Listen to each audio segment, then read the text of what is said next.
Back when I used to sell my stuff online through OfferUp and Mercari, I had to put up with lowballers. Lowballers are people who ask for lower prices despite the product you are selling being at a relatively low price already. For example, I could put up a listing for a PlayStation 4 console that includes everything and list it at $100. These people would try to lower it to $80 or lower even though the price was fair already. In my perspective, I need the money to pay for the bills without compromising myself too much, and these people are looking to pull a fast one. I bring this up because the retro game resellers do this shameless trick to the point that they benefit from it when they jack up the prices when they resell it again. It is beyond justification. I remember people criticizing DK Oldies selling overpriced used products, aside from not refurbishing their said products. Valid criticism, as their products were originally sold long ago by retailers when it was still in circulation. Now, they are going for much higher than they should be for being used products. These people ignore depreciation and instead sell the novelty that it is retro gaming. Companies like DK Oldies and Lucky Games make a profit by buying their products at a significantly lower price and selling them at a premium. The people they buy from are everyday Joes like me who just want to get rid of their old stuff and need money. It is unfortunate because by reselling these products at a premium, it affected the overall retro gaming market into being a costly luxury. DK Oldies and Lucky Games aren't the only ones doing this, by the way. Other merchants like Phoenix Resell do this too. In fact, he bought RGT85's game collection some time ago, and knowing how these resellers are doing, he is probably selling them at a premium. 3 entities doing this shouldn't be enough to cause this shift, because in reality, there are many more resellers doing this. These people have been around longer than people care to admit. Many of these retro game resellers have been around for at least a decade, with a handful of them gaining online fame. It is easy to put the spotlight on DK Oldies, but people overlook the fact that there are local retro game resellers who take part in this too. Aside from GameStop that still sells retro games in their website, I'm talking about the individual brick and mortar stores who do this. Merchants who primarily focus on retro games by buying them cheap and selling them at a premium. These are the people who should be the blame for the ridiculous prices. Back then, many of those games weren't so high in price, namely the Nintendo 64 and GameCube games. Ordinary people like me would sell these games at a fair and reasonable price to others online or in person. These resellers, however, would take advantage of the scarcity and price gouge them to further increase profits. Around where I live, there are a handful of retro game resellers. One store called GameHogs does this very exact thing that I'm talking about. The merchant will lowball gamers and resell those products for much higher than it can be found. I saw the low reviews against them, and they paint a bad picture that falls in line to what is said about these resellers in general. They offer you low prices for the games and rip people off with their resale price. I can corroborate this because I have done business with them before years ago. I don't remember what I sold exactly, but it was some PSP games that I listed on OfferUp. They tried to haggle me to sell them at a much lower price, at which point I felt I was getting ripped off and disrespected. I pushed back, arguing that my prices were fair, and stood my ground.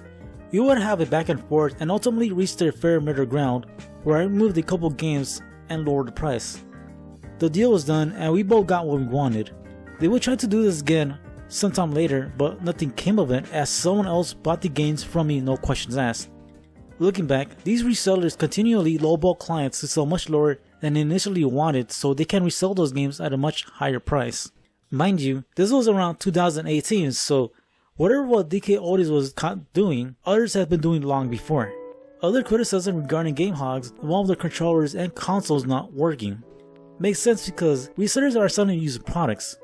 I know it isn't fair to judge the many based off of a few, but these resellers are very similar than I thought. Funny because those negative reviews about GameHogs can apply to DK Oldies too. My theory here is that the console came into their shop with either yellow light of death, overheating, something along those lines, and they decided that they were going to open it up, replace thermal paste, delid the console, see if that would fix it, which is a good option there. Probably does fix it, but they put it back together and tested it for like 5 minutes and said, hey, it works, let's go ahead and ship it off. That wasn't quite the case, obviously, because you can't play The Last of Us for more than about 5 minutes of gameplay without it overheating. Yeah, I'm torn on this console. Like, they clearly are putting in more work now. They're at least cleaning it up, replacing thermal paste, delidding, which is actually impressive, but they're still sending out consoles that are broken, which is not great. But yeah, let's put this thing back together and move on to the next console. They use the refurbished term to make it sound marketable and sometimes sell third-party accessories in their bundles. Just stating a pattern I'm seeing. Back to GameHogs, a reviewer left screenshots of his interaction with GameHogs where the merchant acts unprofessionally and brags about the money he makes weekly. The merchant is showboating probably because he got upset, but to brag about making roughly $10,000 weekly from ripping off gamers does put things into perspective. The gaming community is well aware as to why these resellers do what they do, but to financially brag will further add credence to the resentment against them. So if this is any indication, merchants like DK Oldies and Phoenix Resell are making a considerable profit by selling games at jacked up prices. This is how they do business. They fight chumps online who are willing to sell them at much lower prices, and once they get what they wanted at a steal, they will sell those games at very high prices to make a profit. There isn't much we can do because it is already too late. The retro game resellers made their marks and irreversibly altered the retro gaming market for the worse. While some games are relatively cheap, the same can't be said for others, and as time goes on, those cheap games will rise in price as these retro game resellers will further to seek profits. The retro gaming market can't be saved because they have established themselves into the ecosystem. The best solution to this is to stick to emulation or use flashcards. Retro gaming does not need to be difficult nor expensive to be played. Emulation helps preserve these games and isn't hurting the gaming companies as they receive nothing from reselling old games. What's more, by emulating classics, you get a better experience such as save states, upscaled textures, and better peripherals at your disposal. Plus, you are doing nothing to benefit the resellers. They earn nothing from emulation and gamers are able to enjoy the classics they love. There are even handhelds that are sold that specialize in emulation too. Some can even connect to a TV and are compatible with Bluetooth controls too. As for retro gaming, flashcards make the venture affordable. Though expensive, you'll be saving money buying this alone than buying the actual game cards individually.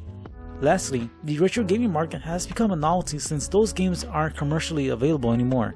But because there are affordable alternatives, the retro gaming market does not need to be the only gateway to enjoy old school classics. And if you are still watching, it would be great if you gave me a like and left a comment below.